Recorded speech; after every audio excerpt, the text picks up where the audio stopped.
Shalom warga kerajaan, selamat datang dalam ibadah online GBI Rock Batam.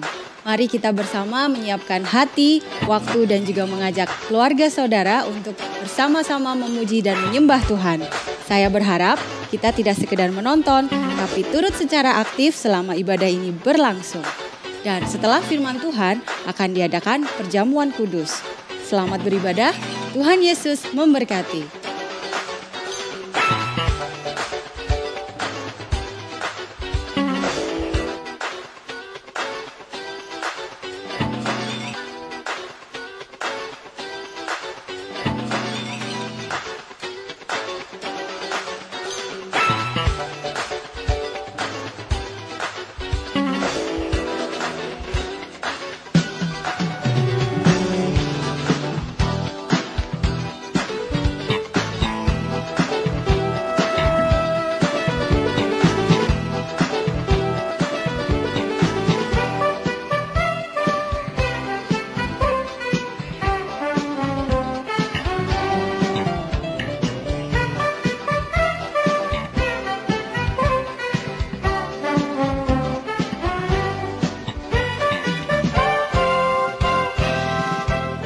Haleluya. Firman Tuhan di dalam Keluaran pasal yang ke-10 ayat yang ketiga, Tuhan berbicara untuk Musa dan Harun untuk menghadap Raja Firaun. Firman Allah berkata bahwa berapa lama lagi engkau mengeraskan hatimu dengan tidak merendahkan dirimu untuk membiarkan umatku pergi dan mereka beribadah kepadaku. Bapak dan Ibu Saudaraku, untuk kepentingan ibadatnya orang Israel, untuk kepentingan hubungan daripada orang Israel dengan Tuhannya. Bapak dan Ibu Saudaraku, kalau kita belajar dari sejarah orang Israel, maka untuk mengeluarkan orang Israel dari tanah Mesir untuk mereka beribadah kepada Tuhannya, ada 10 tulah yang Tuhan kerjakan di Mesir. Dan di tulah yang terakhir, tulah yang ke-10, bagaimana Tuhan membunuh anak-anak sulung di Mesir dalam satu malam. Bukan saja anak-anak sulung daripada manusia, tetapi hewan pun dibunuh oleh Tuhan. Dalam satu malam ada teriakan tangisan yang luar biasa terjadi di tanah Mesir. Karena apa Bapak dan Ibu Saudaraku? Untuk urusan ibadahnya orang Israel dengan Tuhan. Tuhan rindu selama 430 tahun, Tuhan rindu untuk berbicara. Tuhan rindu untuk mencium bau harum daripada korban persembahan yang dipersembahkan oleh orang Israel. Oleh sebab itu Bapak dan Ibu Saudaraku, kita melihat bahwa kalau di dalam perjanjian lama maka untuk urusan ibadahnya orang Israel ada korban darah yang tercurah begitu hebat. Dan puncak daripada untuk pemulihan ibadah antara Tuhan dan orang Israel, Tuhan ingin memulihkan hubungannya dengan orang Israel, maka 2000 tahun yang lalu bukan lagi darah binatang, bukan lagi darah lembu, bukan lagi darah domba, tetapi domba Paskah yang sesungguhnya, yaitu Allah sendiri melalui putranya, Yesus Kristus Tuhan. Dia turun dari sorga, dia mengosongkan dirinya, dia dihina, dia disalibkan, dia mati dan dikuburkan. Tetapi pada hari yang ketiga, dia bangkit kembali. Dia naik ke surga untuk menebus dosa saudara dan saya. Dia memperbaiki hubungan saudara dengan saya dengan Bapa di surga. Oleh sebab itu hari ini dengarkan baik-baik Bapak dan Ibu Saudaraku. Hargai setiap ibadah yang kita lakukan, sekalipun itu melalui ibadah online Bapak dan Ibu Saudaraku. Ingat bahwa untuk urusan ibadat saudara dan saya, ada korban begitu berjatuhan, dan korban paling sempurna yang terakhir adalah Yesus Kristus Tuhan. Dia mengorbankan dirinya sendiri untuk memperbaiki hubungan saudara dengan saya dengan Tuhan. Oleh sebab itu hari ini, waktu kita datang kepada Tuhan, waktu kita beribadah, datanglah dengan penuh rasa hormat, rasa kagum, rasa syukur, karena kebaikan Tuhan dalam hidup saudara dan saya. Yang kedua, setiap kita datang kepada Tuhan dalam beribadah, pastikan bahwa kita tahu Tuhan rindu untuk berkomunikasi dengan saudara dan saya. Ada pesan-pesan khusus lewat setiap rangkaian ibadah saudara dan saya. Dan lewat pesan-pesan itu, Tuhan mau berbicara secara khusus buat saudara dan saya. Siapkan hati kita, siapkan pikiran kita. Kita akan masuk ibadah kita sebentar lagi. Kiranya Tuhan Yesus memberkati kita semua. Amin.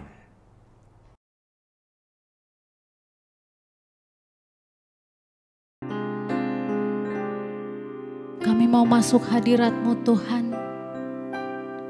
Kami mau membawa ucapan syukur kami melalui puji-pujian dan penyembahan kami. Kiranya Engkau berkenan Tuhan akan pujian penyembahan kami sebagai ucapan syukur kami atas kebaikan-Mu. Kau begitu baik dalam hidup kami Tuhan. Haleluya Tuhan Yesus, haleluya. Engkau gembala yang baik, Kau menuntun hidupku dan bawaku ke air tenang, menyegarkan jiwaku. Sekalipun ku berjalan dalam lembah kekelaman, tak akan gentar ku melangkah, sebab Engkau besertaku.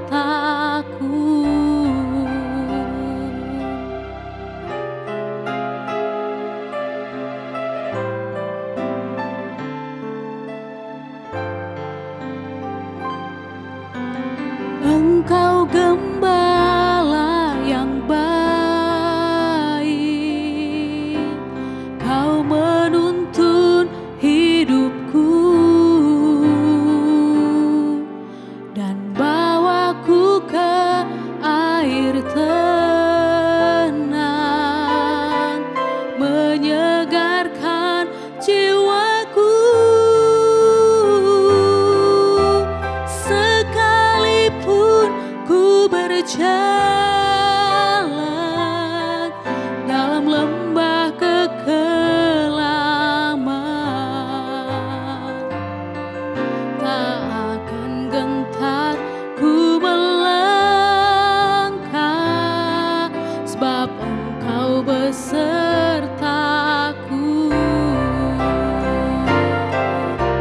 Sekalipun ku berjalan dalam lembah kekelaman,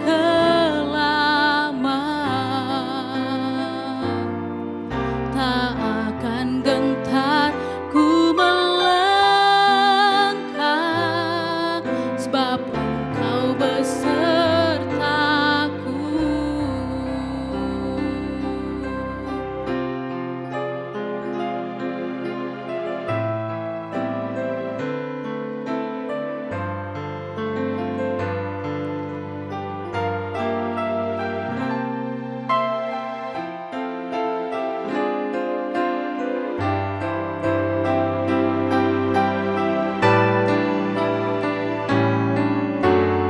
Sekalipun ku berjalan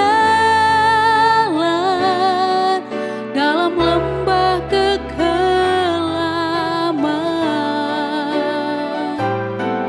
tak akan gentar ku melangkah, sebab Engkau besertaku.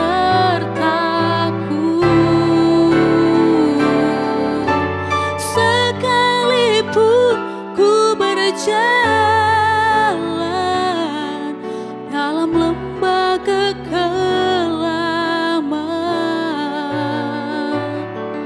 tak akan gentar ku melangkah, sebab Engkau besertaku. Tak akan gentar ku melangkah,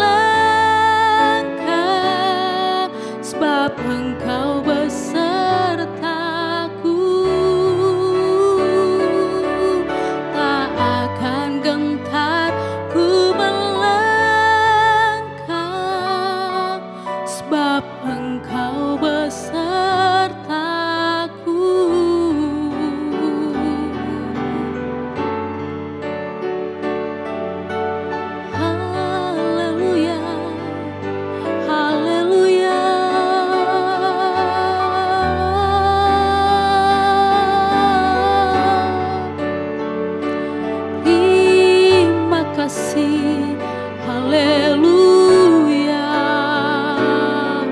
haleluya,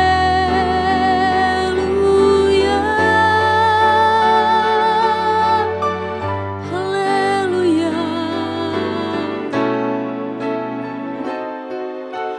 Kami bersyukur Tuhan atas kebaikan-Mu di dalam hidup kami. Kami mau naikkan pujian kami Tuhan. Kami mau menaikkan penyembahan kami sebagai ucapan syukur kami kepada-Mu Tuhan Yesus. We want to worship You. Thank you Jesus. We want to worship You. Haleluya, haleluya. Haleluya Jesus. We want to worship You.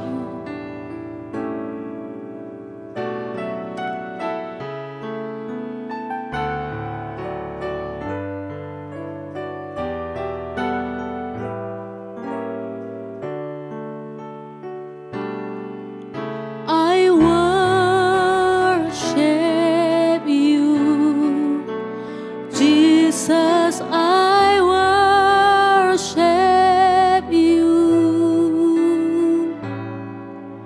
with all of my heart and all of my soul. I love You. I love to worship You. I worship You. I worship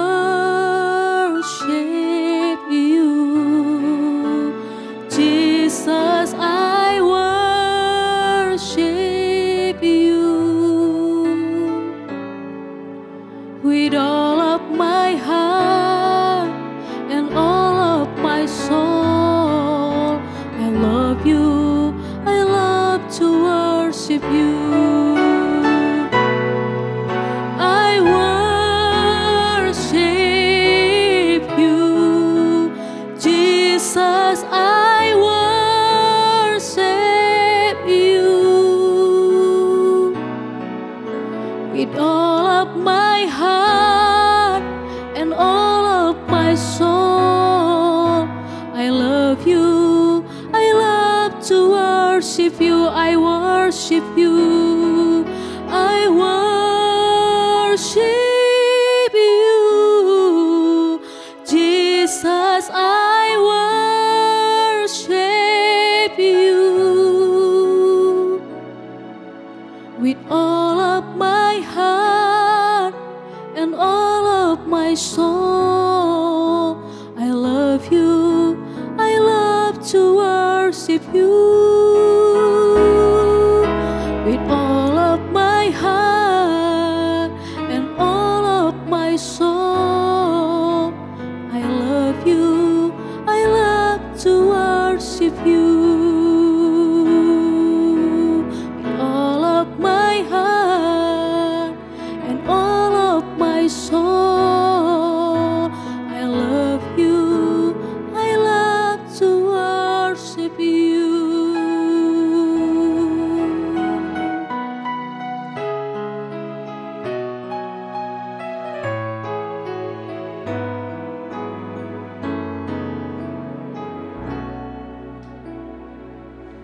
Selamat pagi warga kerajaan, apa kabar?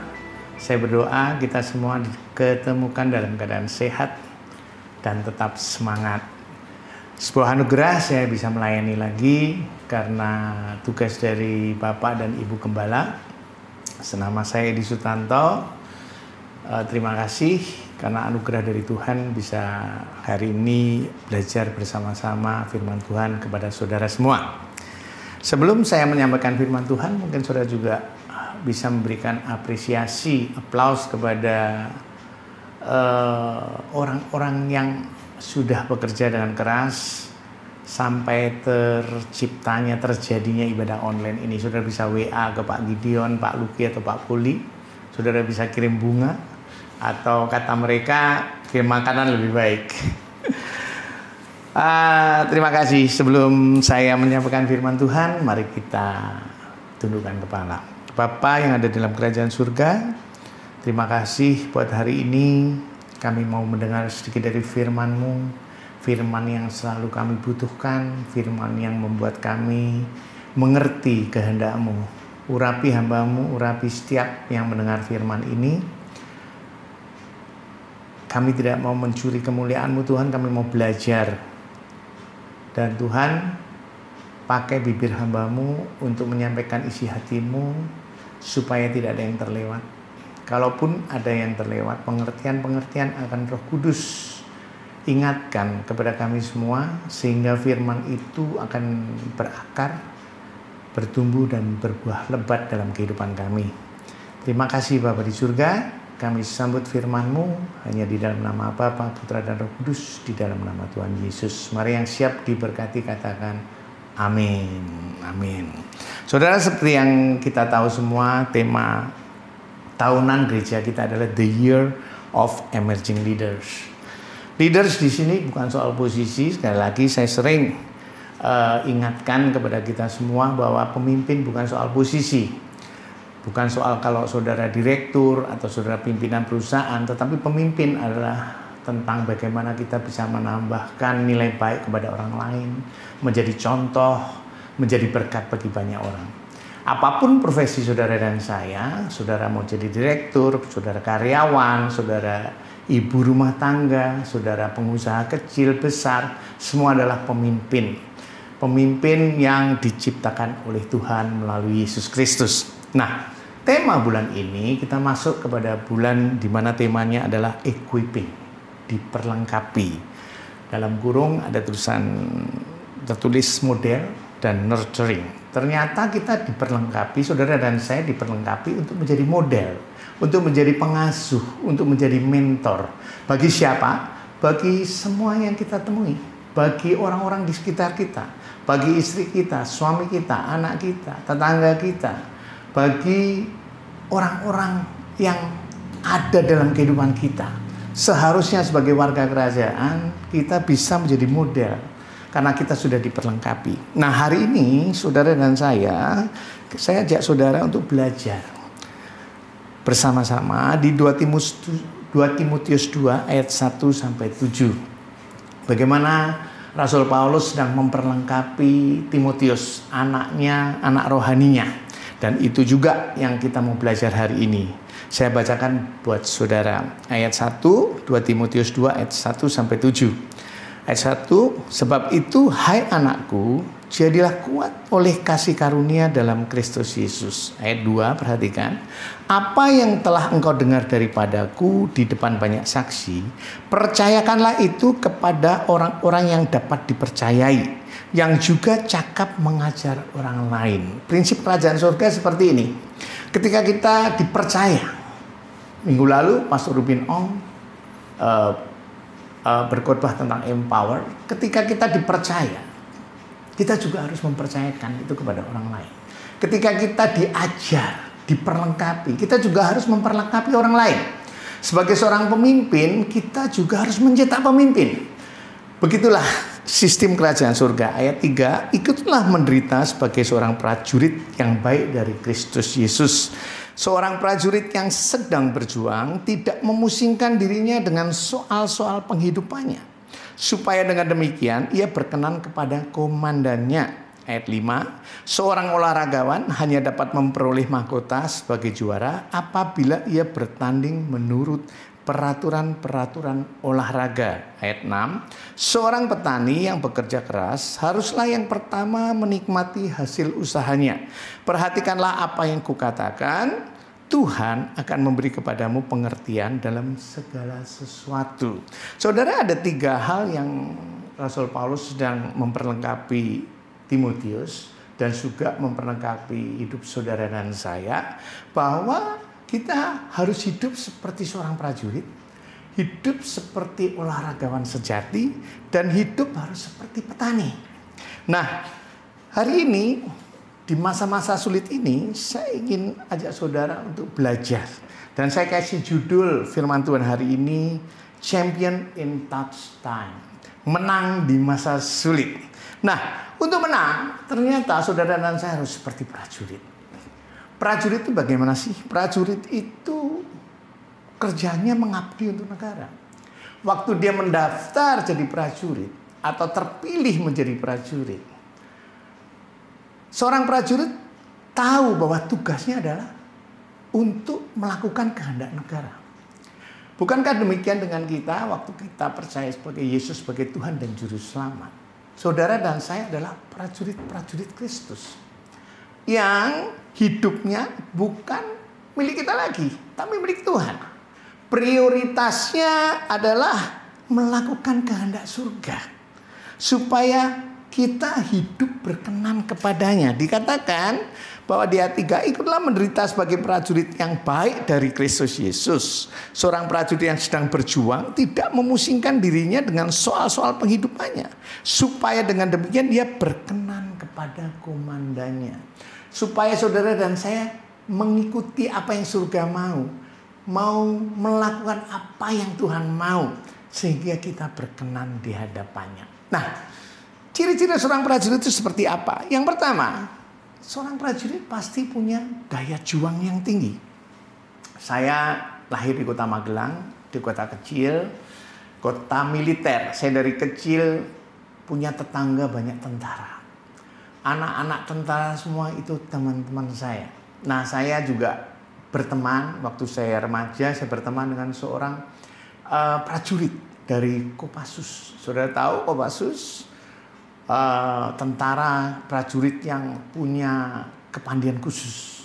Saudara, dia bercerita kalau satu latihan dia cuma dikasih untuk melewati hutan selama 2-3 hari. Dia cuma dikasih bekal minuman kecil dan pisau, dan dia harus melewati hutan itu selama 3 hari. Kalau nggak bisa lewat, dia nggak lulus.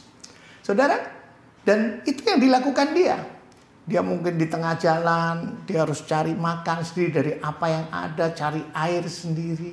Seorang prajurit adalah seorang yang gigih, seorang pekerja keras. Nah, saya ingat di 2 Korintus 4 ayat 8 dan 9, ketika Rasul Paulus dalam keadaan dianiaya. Waktu itu dia menulis kepada jemaat Korintus seperti ini. Ayat 4, 2 Korintus 4 ayat 8. Dalam segala hal kami ditindas, namun tidak terjepit. Kami habis akal, namun tidak putus asa. Kami dianiaya, namun tidak ditinggalkan sendirian. Kami dihempaskan, namun tidak binasa. Saudara, sebagai prajurit-prajurit kerajaan surga, seharusnya kita punya daya juang yang seperti Paulus ini. Hari-hari ini kita sedang menghadapi keadaan yang sulit. Tetapi kalau kita sebagai prajurit kerajaan surga, seharusnya kita tidak jadi mengeluh, tetapi terus berjuang. Karena kita percaya bahwa surga pasti membela saudara dan saya. Itu yang pertama. Terus apa lagi? Ciri-ciri prajurit. Prajurit itu selalu taat pada komandannya. Saudara, ini bicara tentang ketaatan. Minggu lalu Pastor Rubin Ong cerita bahwa taat itu segera. Saya tambahkan, mungkin beliau lupa, saya dulu pernah dimentori dia dan dibilang taat itu pada kesempatan pertama. Saudara, Tuhan suka punya prajurit-prajurit yang taat pada kesempatan pertama.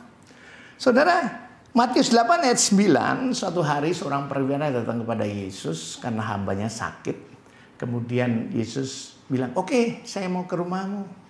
Perwira itu bilang, nggak usah, katakan sepatah saja, hambaku pasti sembuh. Kemudian dilanjutkan seperti ini di Matius 8 ayat 9. Sebab aku sendiri seorang bawahan dan di bawahku ada pula prajurit. Perhatikan, jika aku berkata kepada salah seorang prajurit itu pergi, maka ia pergi. Dan kepada seorang lagi datang, maka ia datang.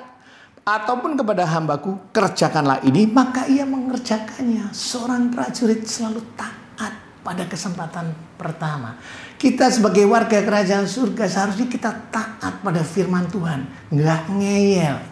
Beberapa kali Tuhan ingatkan kepada saya bahwa ketaatan itu penting banget. Karena apa? Di dalam ketaatan kita akan tidak pernah mengerti. Saudara, suatu hari Abraham di rumah lagi enak-enak. Dia dapat firman Tuhan, pergilah dari sanak saudaramu ke tempat yang akan kutunjukkan kepadamu. Kalau saudara lihat di Kejadian nanti diperhatikan, Abraham nggak nanya kemana Tuhan, tapi dia bilang, aku akan menjadikan kau bapak bangsa yang besar. Dia cuma tahu bahwa firman Tuhan suruh dia pergi. Dan firman Tuhan bilang, lalu Abraham pergi. Saudara, taat itu kadang-kadang tidak membuat kita mengerti. Tetapi setelah kita taat, kita akan mengerti kebaikan Tuhan. Saudara, tadi malam saya mendengarkan talk show. Kebetulan yang jadi narasumber adalah adik saya, adik kandung saya, seorang profesional. Dia profesional tapi juga hamba Tuhan di sebuah gereja di Jakarta. Dia kemudian ditanya oleh salah satu pembawa acara, taat itu bagaimana? Dia bilang taat itu ada jenjang. Seperti dia bilang, suami adalah kepala dari istri. Dan kepala suami adalah Yesus. Suami harus taat sama istri. Istri harus taat sama suami. Demikian juga pemerintah itu dipilih oleh Tuhan. Jadi kalau pemerintah ada apa-apa, kita harus taat sama pemerintah. Karena ketaatan itu berjenjang, artinya penundukan diri. Nah, ada satu pembicaraan yang menarik. Ada satu pemirsa yang nanya, kalau saya kerja, kemudian bos saya suruh saya sesuatu yang tidak baik, misalnya suruh bohong, apa yang harus saya lakukan? Katanya submit. Saudara, kemudian adik saya jawab seperti ini. Ini yang sangat memberkati hidup saya. Dia bilang begini, taat itu harus ada koridornya. Dia bilang puji Tuhan selama ini sebagai profesional dia tidak pernah punya atasan yang suruh dia melakukan hal yang tidak baik. Tetapi seandainya ada atasan yang menyuruh saudara, komandan yang menyuruh saudara tidak baik, sesuatu yang jahat, sesuatu yang bohong, saudara harus lihat di atasnya lagi. Kepala atasan saudara siapa? Kristus. Kalau itu tidak sesuai dengan ajaran Kristus, saudara suruh bohong, ya jangan mau bohong. Risikonya mungkin saudara dipecat. Adik saya bilang begini, dia tidak pernah mengalami seperti itu. Tapi kebenarannya seperti itu. Taat itu harus kepada kebenaran. Saudara, hari ini kita boleh menjadi prajurit warga kerajaan. Tetapi kita juga harus berhikmat bahwa ketaatan itu harus dasarnya firman Tuhan. Kalau kita punya atasan yang nyuruh kita berbuat hal yang tidak baik, seharusnya kita juga berani untuk menolak. Submit bukan berarti menentang. Contoh, kalau suatu hari kita tidak setuju dengan kebijakan atasan kita, tidak setuju dengan kebijakan pemerintah, tetapi tidak membuat itu berbuat jahat, saudara submit. Ya, saudara submit. Oleh sebab itu, ketaatan itu adalah ketaat kepada kebenaran. Sebagai prajurit, kita harus taat kepada komandan kita, yaitu Yesus Kristus. Nah, apalagi tugas prajurit itu apa? Siap berperang. Saudara, kita ini sebagai prajurit-prajurit warga kerajaan Allah, hari ini sedang berperang. Musuh kita siapa sih? Di Efesus 6 ayat 12 dikatakan, karena perjuangan kita bukanlah melawan darah dan daging, tetapi melawan pemerintah-pemerintah, melawan penguasa-penguasa, melawan penghulu-penghulu dunia yang gelap ini, melawan roh-roh jahat di udara. Saudara, hari ini masa-masa sulit kita sedang melawan sebuah virus yang nggak kelihatan. Sebagai prajurit warga kerajaan, takut? Enggak. Kenapa? Dikatakan di ayat 13, sebab itu ambillah seluruh perlengkapan senjata Allah. Saudara-saudara dan saya ini diperlengkapi sebagai warga kerajaan, supaya kamu dapat mengadakan perlawanan pada hari yang jahat itu, dan tetap berdiri sesudah kamu menyelesaikan segala sesuatu. Ayat 14, jadi berdirilah tegap, berikat pinggangkan kebenaran, dan berbaju jirahkan keadilan. Kakimu berkasutkan kerelaan untuk memberitakan Injil damai sejahtera. Dalam segala keadaan pergunakanlah perisai iman, sebab dengan perisai itu kamu akan memadamkan semua panah api dari si jahat. Ayat 17, dan terimalah ketopong keselamatan dan pedang roh, yaitu firman Allah. Saudara, ternyata sebagai prajurit kerajaan kita punya senjata 5, yaitu kebenaran, keadilan, kerelaan memberitakan Injil, dan iman yang kokoh, dan firman Allah. Saudara, apa itu yang dimaksud dengan kebenaran? Saudara, hari ini saudara mengklaim bahwa saudara anak Tuhan. Mazmur 91, 1000 rebah di sisiku, 10.000 di sebelah kananku. Saudara, seharusnya saudara juga harus teruskan. Kebenaran itu tidak sepotong-sepotong. Dikatakan kalau hatiku melekat kepadamu, maka engkau akan meluputkannya. Hari ini Pak Saudara dan saya melekat sama Tuhan. Nah, kebenaran itu seperti tadi, ada ketaatan, ada kebenaran. Kalau pemerintah hari ini bilang pakai masker, ya pakai masker. Jaga jarak, ya jaga jarak. Kalau nggak penting jangan ketemu orang, ya lakukan itu. Saudara, kebenaran ini juga harus dilakukan. Saudara nggak bisa musuh menjadi prajurit yang siap berperang melawan virus. Tetapi saudara, gak usah takut. Aku nggak pakai masker jalan-jalan, nggak apa-apa. Ya jangan salahkan Tuhan. Kalau saudara tiba-tiba sakit. Tetapi kalau saudara lakukan kebenaran, lakukan keadilan, saudara nggak curang di masa-masa sulit. Ketika saudara tetap melayani dengan penuh semangat, saudara punya iman yang kokoh dan saudara terus bergaul dengan firman, maka saudara menjadi prajurit-prajurit yang akan selalu menang di masa-masa sulit. Itu yang pertama. Sebagai prajurit. Yang kedua dikatakan di ayat 5, 2 Timotius 2 ayat 5, seorang olahragawan hanya dapat memperoleh mahkota sebagai juara apabila ia bertanding menurut peraturan-peraturan olahraga. Saudara, ternyata Rasul Paulus juga mengibaratkan kehidupan ini seperti pertandingan. Olahragawan dikatakan olahragawan yang memperoleh mahkota sebagai juara apabila, perhatikan, ia bertanding menurut peraturan-peraturan olahraga. Artinya gini, saudara adalah olahragawan-olahragawan, atlet-atletnya surga yang sportif, yang sejati. Saudara masih ingat suatu hari tahun berapa ya? Mungkin saudara masih muda atau yang seumur saya mungkin pasti ingat Mike Tyson melawan Evander Holyfield. Semua orang menjagokan Mike Tyson. Tapi di tengah pertandingan ternyata Evander Holyfield luar biasa. Dan Mike Tyson saking gergetan mungkin, dia gigit kupingnya Holyfield. Apa yang terjadi? Langsung dia kehilangan juara dunia dan didenda $3 juta. Saudara, bukan atlet seperti itu yang Rasul Paulus maksudkan. Jadi kita sebagai atlet yang fair. Rasul Paulus mengibaratkan hidupnya adalah pertandingan. Pertandingannya apa? Pertandingan iman. 1 Timotius 6 ayat 12 dikatakan, bertandinglah dalam pertandingan iman yang benar dan rebutlah hidup yang kekal. Jadi yang kita rebut bukan mahkota duniawi tapi hidup yang kekal. Untuk itulah engkau telah dipanggil dan telah engkau ikrarkan. Maaf. Ikrar yang benar di depan banyak saksi. Jadi kita ini atlet-atlet. Seharusnya kita menjadi atlet-atlet yang sportif, atlet-atlet yang luar biasa. Nah, ciri-ciri olahragawan mungkin kita mau belajar. Yang pertama, disiplin dalam berlatih.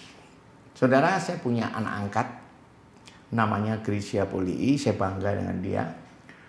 Dia atlet bulu tangkis sekarang peringkat 6 dunia kalau nggak salah. Sempat peringkat 3 dunia, bahkan 2 dunia pernah. Kemudian dia sekarang peringkat 6 dunia. Dia masih aktif. Saudara, seharusnya bulan ini dia main di Olimpiade. Tetapi karena COVID-19 ini Olimpiade ditunda tahun depan. Saudara, saya lihat dari umur 5 tahun dia udah latihan bulu tangkis. Latihan. Umur 11 tahun atau 10 tahun dia udah masuk asrama. Kerjanya setiap hari apa? Latihan. Disiplin. Latihan fisik, latihan tenis. Setiap hari jam 5, umur 15 dia udah masuk pelatnas. Hari dia umur 32.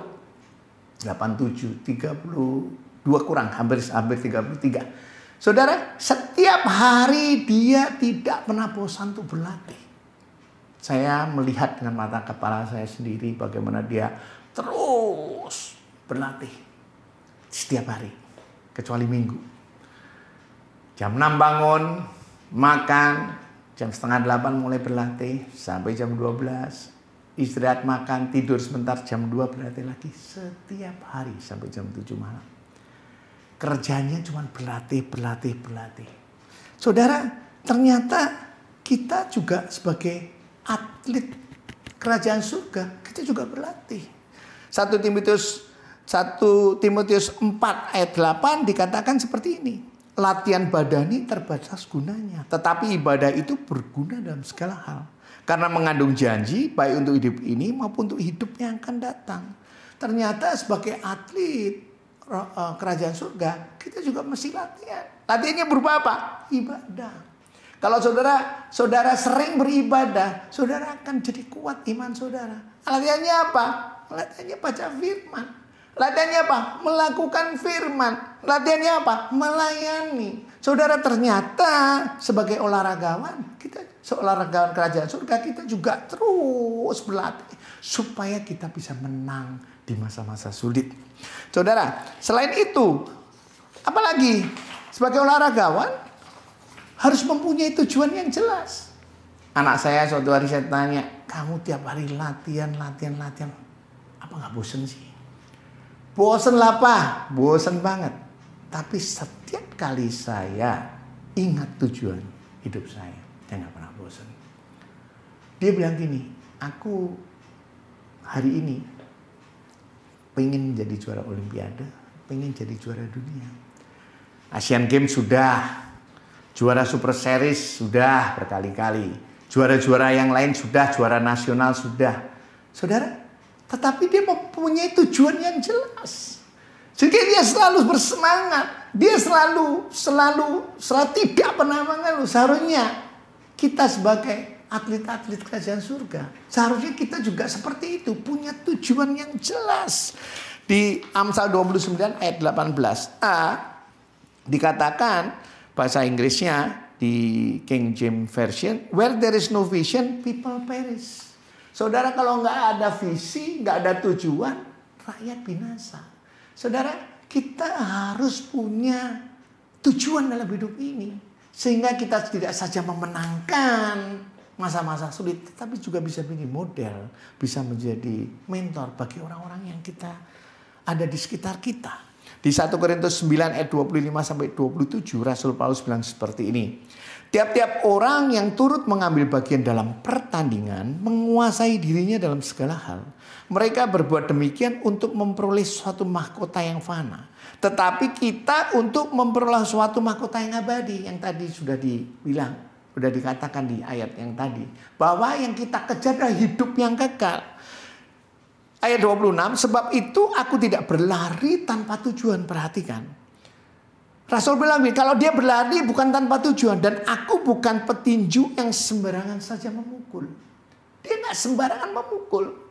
Dia bisa menguasai diri. Dia bisa tahu apa yang menjadi tujuan dia sebagai warga kerajaan. Ayat 27, tetapi aku melatih tubuhku dan menguasai seluruhnya. Seperti tadi seorang atlet harus melatih supaya sesudah memberitakan Injil kepada orang lain, jangan aku sendiri ditolak. Saudara, kalau kita sebagai pemimpin yang selalu memelihara iman, yang selalu tahu bahwa pertandingan iman itu setiap hari, sebagai olahraga kita harus latihan. Kita harus punya tujuan yang jelas. Kita harus tahu kapan untuk memukul. Artinya begini, kapan kita memberitakan firman, kapan kita diam, kapan kita menjadi berkat. Dan itu akan menjadi dunia melihat kita. Oh, warga kerajaan berbeda. Terus apa lagi? Harus ada fokus. Saudara, kalau kita sebagai olahragawan nggak punya fokus, tentunya kita juga nggak bisa menang. Oh, hari ini aku malas latihan. Oh, besok aku latihan lagi. Kita harus fokus. Kalau kita mau mencapai sebuah tujuan, kita harus fokus. Sebagai warga kerajaan, kita juga sebagai pemimpin-pemimpin, kita harus fokus. Karena banyak orang sering nggak fokus. Nah, ada kata-kata yang namanya multitasking. Saya bukan tidak setuju dengan multitasking. Tapi ini yang dilakukan anak saya. Anak saya sudah kenal, namanya Gia, pendeta juga. Dia bilang gini, dia terkenal di lingkungan teman-temannya. Dia bilang bisa mengerjakan pekerjaan yang banyak sekali dan selesai. Katanya. Kadang-kadang temannya bingung, kok bisa sih Ki? Terus Ini satu hal yang memberkati hidup saya. Dia bilang gini, saya bukan penganut multitasking. Saya selalu fokus dengan apa yang saya kerjakan. Saya selalu tahu prioritas apa yang harus saya kerjakan. Setiap hari dia selalu melihat kalendernya. Dan kemudian kalau hari ini jam segini, dia harus lakukan apa dia akan lakukan. Dan walaupun pekerjaannya banyak, dia bisa menyelesaikan tepat waktu.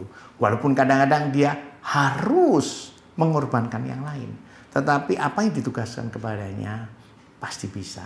Saudara, saya diberkati. Ternyata hidup warga kerajaan harus fokus juga.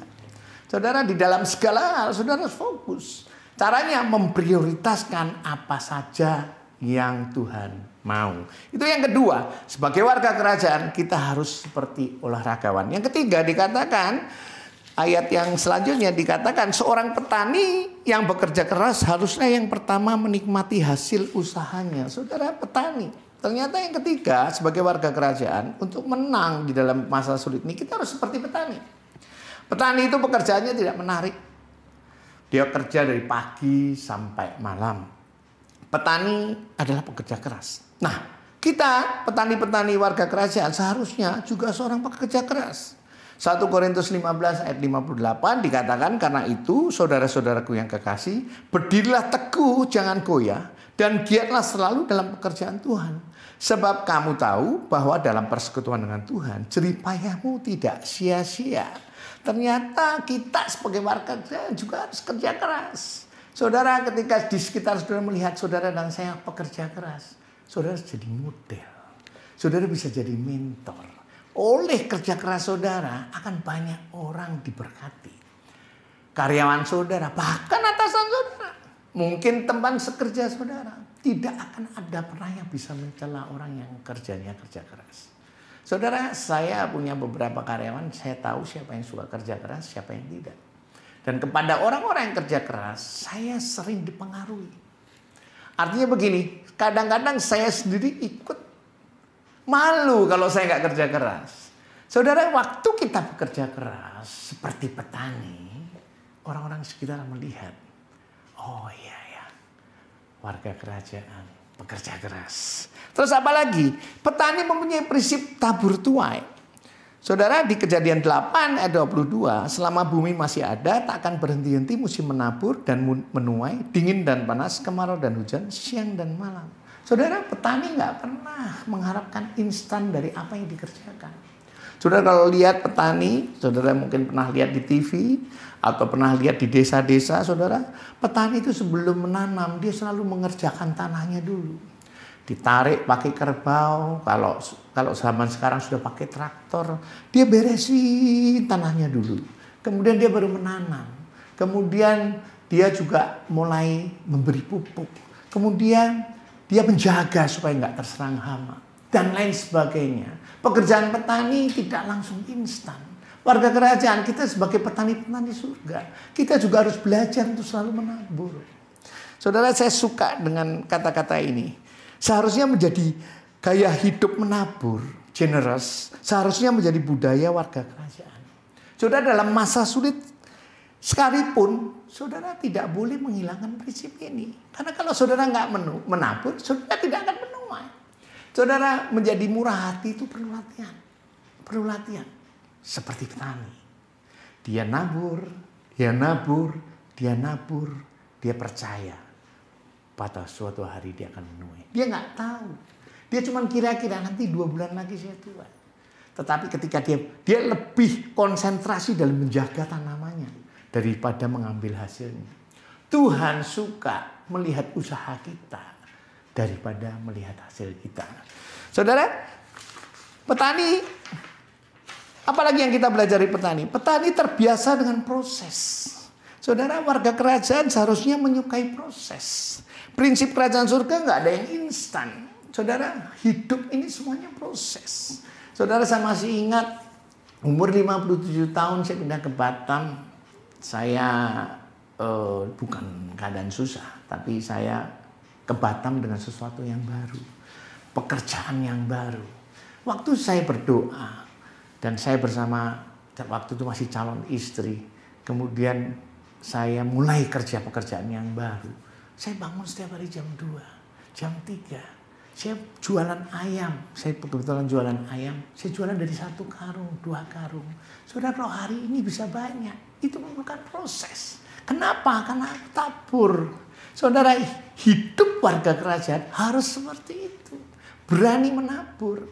Berani menabur. Menabur tidak sekedar uang, menabur waktu, menabur perhatian, menabur benih. Ya jelas menabur benih. Sehingga waktu menuai, ada proses yang dijalani.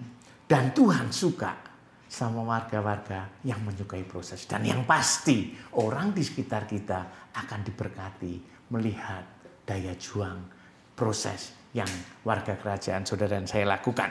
Roma 5 ayat 8 dikatakan, dan ketekunan menimbulkan tahan uji, dan tahan uji menimbulkan pengharapan. Dan pengharapan tidak mengecewakan, karena kasih Allah telah dicurahkan di dalam hati kita oleh Roh Kudus yang telah dikaruniakan kepada kita. Proses menimbulkan ketekunan. Ketekunan menimbulkan tahan uji. Tahan uji menimbulkan pengharapan. Bukankah itu yang dijanjikan oleh Tuhan di Yeremia 29 ayat 11? Sebab aku ini mengetahui rancangan-rancangan apa yang ada padaku. Perhatikan, aku mengetahui rancangan yang ada padaku mengenai kamu. Demikianlah firman Tuhan, yaitu rancangan damai sejahtera dan bukan rancangan kecelakaan, untuk memberikan kepadamu hari depan yang penuh harapan. Mungkin saudara di masa sulit, saudara dan saya nggak tahu apa yang ke depan, tapi Tuhan tahu. Kalau kita punya pengharapan di dalam Tuhan, kita menjadi kuat di masa-masa sulit. Saya percaya, saudara sebagai petani warga kerajaan, kita akan suka dengan proses ini. Dan kita percaya pada ujung-ujungnya, warga kerajaan akan menjadi pemenang-pemenang. Kita belajar. Rasul Paulus memperlengkapi 3 hal kepada Timotius. Menjadi seorang prajurit, menjadi seorang olahragawan, dan menjadi seorang petani. Demikian juga firman Tuhan sedang memperlengkapi saudara dan saya sebagai pemimpin-pemimpin untuk menjadi seorang prajurit, menjadi seorang olahragawan, atlet, dan sebagai seorang petani. Tetapi ini yang keempat, yang terakhir. Saudara, di ayat 1 dikatakan, sebab itu hai anakku, 2 Timotius 2 ayat 1, dikatakan, hai anakku, jadilah kuat oleh kasih karunia dalam Kristus Yesus. Saudara, perhatikan bahwa Rasul Paulus juga mengingatkan Timotius bahwa kekuatanmu itu datangnya karena kasih karunia. Saudara dan saya hari ini juga diingatkan bahwa jangan melakukan segala sesuatu dengan kekuatan kita sendiri. Karena kita itu dipanggil untuk diselamatkan. Kita tidak dipanggil hanya untuk sekedar nanti mati masuk surga, tapi juga dipanggil untuk dikuduskan, to be set apart, dipisahkan for God, untuk Tuhan, untuk melakukan itu semua. Sebagai pemimpin, kita harus menjadi model, menjadi mentor, dengan kekuatan seperti prajurit, seperti olahragawan yang sejati, dan seperti petani, tetapi dengan kekuatan kasih karunia oleh Yesus Kristus. Ini penting. Makanya di Filipi 4 ayat 13 dikatakan, Rasul Paulus berkata demikian, segala perkara dapat kutanggung di dalam Dia yang memberi kekuatan kepadaku. Jadi kekuatan saudara dan saya itu datangnya dari Tuhan. Dan kalau saudara dan saya terus bekerja sama dengan Roh Kudus, melalui percaya kita kepada Yesus, Roh Kudus tinggal di dalam hidup saudara dan saya, maka kita dimampukan menjadi prajurit kerajaan surga yang tangguh, menjadi atlet kerajaan surga yang luar biasa, menjadi petani-petani yang terbiasa menyukai proses. Paulus sedang memperlengkapi Timotius supaya Timotius bisa menjadi model, menjadi pengasuh, menjadi mentor bagi orang-orang yang ditemui di dalam kehidupannya. Supaya orang yang ditemui Timotius itu juga bisa melakukannya, memperlengkapi kepada orang lain. Saya berharap firman Tuhan hari ini memperlengkapi warga kerajaan GBI Rock, khususnya di Batam, untuk menjadi pemimpin yang menang dalam masa sulit ini. Sehingga kita semua akan menjadi model, menjadi mentor, menjadi teladan kepada siapa saja yang kita temui. Orang-orang di sekitar kita akan diberkati, sehingga akan bermunculan pemimpin-pemimpin baru yang hebat sesuai tema kita tahun ini, The Years of emerging leaders. Mari kita tundukkan kepala. Bapa, terima kasih buat firman-Mu. Terima kasih buat pewahyuan hari ini. Hamba berdoa biar setiap kami yang mendengar firman-Mu, tidak saja firman itu sekedar informasi, tetapi mentransformasi kehidupan kami. Sehingga kami menjadi pemimpin-pemimpin yang seperti prajurit, menjadi olahragawan-olahragawan sejati kerajaan surga, dan menjadi seorang petani-petani kerajaan surga yang mempunyai pengharapan, yang mempunyai gaya hidup seperti yang Kau kehendaki. Hamba-Mu sudah selesai berbicara, tapi hamba percaya Roh Kudus perlengkapi terus setiap yang mendengar firman ini, supaya firman ini hidup dan menjadikan kami bisa mengambil keputusan yang tidak menuju kesia-siaan. Kami menang di masa-masa sulit ini karena ada kasih karunia-Mu yang dalam kehidupan kami. Kekuatan kami bukan karena kami, tetapi karena Engkau yang ada di dalam hidup kami. Terima kasih Bapa di surga. Hamba selesai berbicara sekali lagi. Hamba serahkan kehidupan kami selanjutnya, warga kerajaan ke dalam tangan-Mu. Di dalam nama Tuhan Yesus, hamba sudah berdoa dan mengucap syukur. Dan yang sudah diberkati sama-sama katakan amin. Baik Bapak dan Ibu Saudaraku, warga kerajaan, demikian firman Tuhan hari ini. Saya percaya bahwa setiap daripada saudara dan saya telah diberkati oleh firman Tuhan. Persiapkan roti dan anggur perjamuan Bapak dan Ibu Saudaraku di rumah masing-masing, dan kita segera masuk di dalam ibadah perjamuan kudus. Haleluya. Glory bagi Yesus. Berkati roti dan anggur perjamuan pada hari ini. Kami percaya Bapa bahwa ketika kami memakan roti dan minum anggur perjamuan, maka kami sedang menyatu dengan penderitaan dan kematian. Oleh sebab itu Bapa, kami sambut perjamuan kudus hari ini dengan ucapan syukur dan terima kasih di dalam nama Tuhan Yesus Kristus. Haleluya. Amin.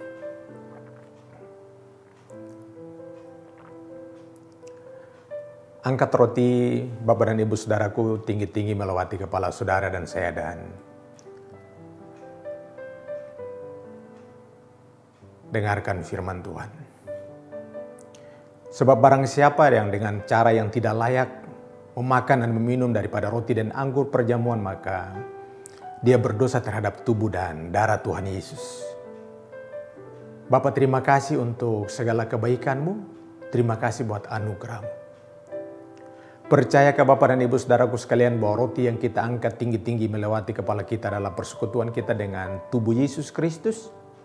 Makan dengan ucapan syukur dalam nama Yesus. Amin.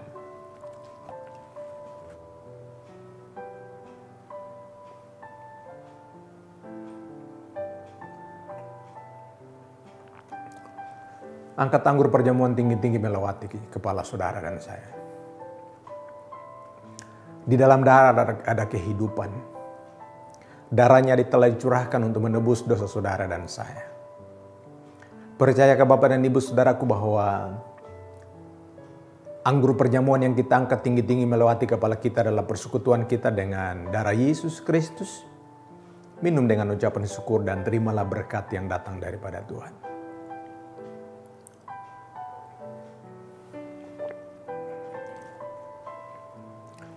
Letakkan gelas dan naikkan ucapan syukur buat Tuhan.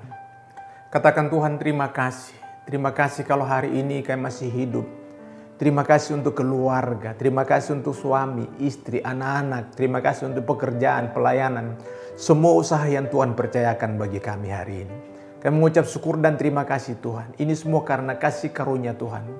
Sembuhkan yang sakit, kuatkan yang lemah, lepaskan yang terikat, hiburkan yang susah. Berikan kekuatan bagi setiap kami yang sedang di dalam ujian, masa-masa ujian yang Tuhan izinkan kami lalui. Kami percaya bahwa bersama Yesus kami lakukan perkara-perkara yang besar. Segala pujian, hormat, kemuliaan, dan kuasa bagi Bapa di surga dalam nama Tuhan Yesus. Kami berdoa dan mengucap syukur. Haleluya. Amin.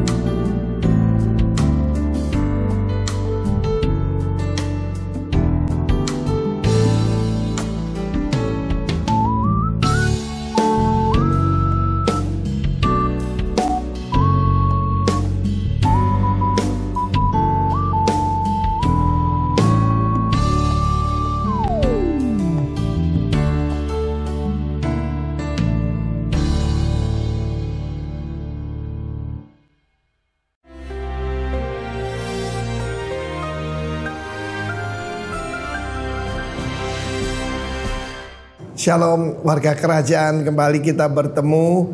Dan selama 2 bulan yang lampau saya sudah arahkan kepada warga kerajaan untuk menyampaikan belajar firman Tuhan dari kitab Yakobus.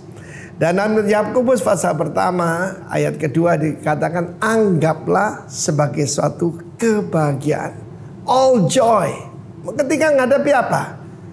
Pencobaan. Pencobaan dia bisa ujian. Ujian itu dari Tuhan untuk membuktikan keaslian. Ketika ada banyak goncangan begini, rumah-rumah yang tidak didirikan di atas batu karang pada runtuh, yang tidak berakar akan jebol, ya. Dan kalau pencobaan itu membuktikan bagaimana apa betul kita setia. Setia pada Tuhan, setia pada pasangan hidup kita. Aslinya kita akan kelihatan lewat beberapa bulan ini. Ini ujian, karena itu saya beri nama Corona Academy. Bukan pandemi, tapi akademi. Kita bisa merubah semua ini kan musim ya. Ketika musim gugur, kita mengalami bunga-bunga gugur. Kita mengalami yaitu banyak yang hilang dari hidup kita. Nah, aslinya kita kelihatan. Kita ini manusia jasmani atau manusia rohani. Kita ini adalah roh. Banyak orang anggap dirinya rohani. Tunggu dulu. Kalau orang rohani dia tidak akan khawatir ketika barang-barang hilang, penghasilan hilang. Karena sumbernya bukan daripada manusia, bukan daripada dunia, tapi dari Tuhan. Saya mengajarkan anggaplah kebahagiaan. Jadi ketika ada change, karena ini autumn ya. Seringkali orang bilang musim gugur ya, fall. Itu akan terjadi perubahan. Pohon-pohon yang begitu indah pada berguguran semua dan kelihatan jelek. Mungkin kita kelihatan secara fisik seperti itu. Tetapi kita bisa merubah change menjadi chance. Tergantung kita dong. Ya, kita bisa merubah kesempitan jadi kesempatan. Anggap suatu kebahagiaan. Ada goalnya. Kalau orang tidak tahu goal, orang tidak tahu purpose, dia akan kacau. Dan tujuannya adalah supaya menjadi matang. Menghasilkan buah yang matang. Banyak orang berkata, kita nggak ngapa-ngapain. Kita harus tahu, kita harus ke arah being, bukan doing. Banyak orang keliru. Saya nggak bisa kerja apa-apa. Sekarang Tuhan sedang membentuk kita, ya. Dan firman Allah berkata supaya apa? Utuh, tidak kekurangan suatu apapun, sempurna, lacking nothing. Seringkali kita berpikir lacking nothing itu hal-hal yang jasmani. Tetapi setiap pada goal kita adalah seperti dikatakan Kristus, hendaklah engkau sempurna, hendaklah engkau matang, hendaklah engkau utuh sepenuhnya, sama seperti Bapakmu sempurna adanya. Karena itu mari kita tetap menganggap suatu kebahagiaan, sesuatu yang tidak menyenangkan, kita bisa yaitu tetap berbahagia. Ada orang berkata, ada orang cuma menanti badai berlalu, tetapi ada orang belajar menari di bawah hujan lebat. Saya ajak saudara dancing in the rain. God bless you warga kerajaan. Amin.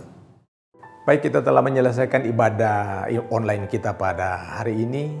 Tiba saatnya kita akan berpisah. Saya percaya bahwa di dalam kasih Kristus kita tetap terkoneksi satu dengan yang lain. Angkat tangan saudara dan terima berkat yang datang daripada Tuhan. Kiranya Tuhan Yesus yang mempunyai langit dan bumi dan segala isinya memberkatimu dan melindungimu. Tuhan menyinari engkau dengan wajahnya serta memberi engkau kasih karunia. Tuhan menghadapkan wajahnya kepadamu dan memberikan engkau damai sejahtera. Terimalah berkat ini di dalam nama Bapa, Putra dan Roh Kudus, yaitu dalam nama Yesus Kristus. Percaya diberkati Tuhan, sama-sama kita katakan amin. Selamat hari Minggu.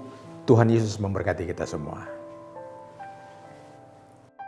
Puji Yesus, Engkaulah Raja perkasa, Kau sanggup menebus dosa setia umat manusia. Ku puji Yesus, Engkaulah Raja mulia, hanya nama-Mu ditinggikan selalu. Selama-lamanya